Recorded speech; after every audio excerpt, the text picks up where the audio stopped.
Woe to Ariel, the city where David dwelt. Adjah year to year, let them kill sacrifices.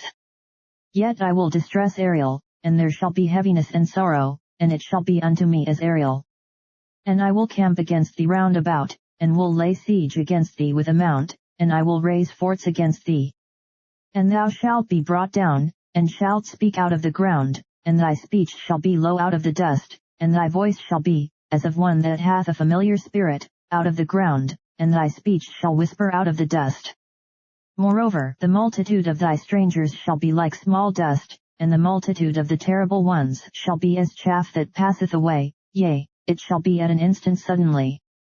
Thou shalt be visited of the Lord of hosts with thunder, and with earthquake, and great noise, with storm, and tempest, and the flame of devouring fire. And the multitude of all the nations that fight against Ariel, even all that fight against her and her munition, and that distress her, shall be as a dream of a night vision.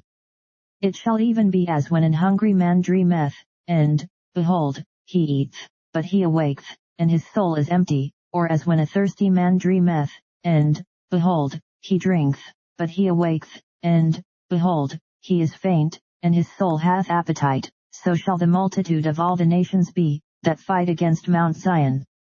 Stay yourselves, and wonder, cry yet out, and cry, they are drunken, but not with wine, they stagger, but not with strong drink. For the Lord hath poured out upon you the spirit of deep sleep, and hath closed your eyes, the prophets and your rulers, the seers hath he covered. And the vision of all is become unto you as the words of a book that is sealed, which men deliver to one that is learned, saying, Read this, I pray thee, and he saith, I cannot, for it is sealed, and the book is delivered to him that is not learned, saying, Read this, I pray thee, and he saith, I am not learned. Wherefore the Lord said, Forasmuch as this people draw near me with their mouth, and with their lips do honor me, but have removed their heart far from me, and their fear toward me is taught by the precept of men, therefore, behold, I will proceed to do a marvelous work among this people, even a marvelous work and a wonder, for the wisdom of their wise men shall perish, and the understanding of their prudent men shall be hid.